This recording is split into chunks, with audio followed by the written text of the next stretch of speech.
નમસ્કાર મિત્રો, શું ગોપાલભાઈ ઇટાલિયા આમ આદમી પાર્ટીમાંથી રાજીનામું આપી દીધું છે? હવે શું ગોપાલભાઈ ઇટાલિયા આમ આદમી પાર્ટીમાંથી ચૂંટણી નહીં લડે?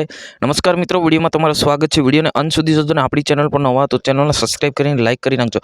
આપણે મિત્રો વાત કરવા જઈ રહ્યા છે કે અત્યારે જે રીતના સોશિયલ મીડિયા પર જે રીતના વિડીયો વાયરલ થઈ રહ્યા છે, વાયરલ વિડીયોની અંદર એવું બતાવવામાં આવે છે કે આમ આદમી પાર્ટીના નેતા એટલે કે ગોપાલભાઈ ઇટાલિયા અત્યારે જે ભારતીય જનતા પાર્ટીમાં જે જોડાવાની તૈયારી છે અને જે આમ આદમી પાર્ટીમાંથી રાજીનામું આપી દીધું છે. તમામ હોદ્દા પરથી અત્યારે પોસ્ટ વાયરલ થઈ રહી છે.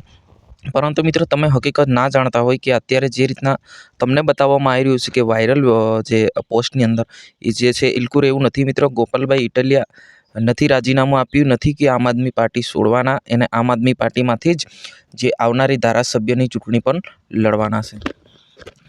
મિત્રો, અત્યારે સોશિયલ મીડિયા પર જે હકીકત કરતાં અફવાના વિડીયો વધારે વાયરલ થતા હશે, પરંતુ આ ઈકે ચેનલ દ્વારા જે પણ માહિતી આપવામાં આવે છે આ તમામ માહિતી જે સાચી જ હોય છે.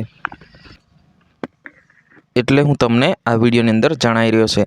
તો મિત્રો, હું આશા કરું છું તમે જે બધી જ માહિતી છે તે તમે જે જોઈ રહ્યા છો એ તમામ માહિતી છે એ તમને ખબર પડતી હશે. જે રીતના સોશિયલ મીડિયા પર જે યુટ્યુબર જે વિડીયો બનાવે છે એ વિડીયો એકદમ જે તમને એ ના કહી શકું કે એ ફેક વિડીયો બનાવે છે, પરંતુ જે રીતના અત્યારે તમને વિડીયો હું તમને જણાવી રહ્યો છે એ વિડીયોના માધ્યમથી જે ગોપાલભાઈ ઇટાલિયા જે છે એ ભાજપમાં કે કોઈ પાર્ટીમાં જોડાવાના નથી. જે અત્યારે જે આમ આદમી પાર્ટીના વિસાવદરના એમએલએ છે અને વિસાવદરથી જ આવનારી ચૂંટણી લડવાની શક્યતા. મિત્રો, તમને કહી દઉં કે રાજકારણનું કોઈ નક્કી હોતું જ નથી. આજે કોઈ બીજી પાર્ટીમાં તો કાલે કોઈ ત્રીજી પાર્ટીમાં હોય છે. જી હા મિત્રો, આજની વિડીયો અંદર બસ આટલું. તાત્કાલિક આપણે નવા વિડીયોમાં મળશું અને અમારી આ ચેનલને સબસ્ક્રાઈબ કરીને લાઇક કરી નાખજો.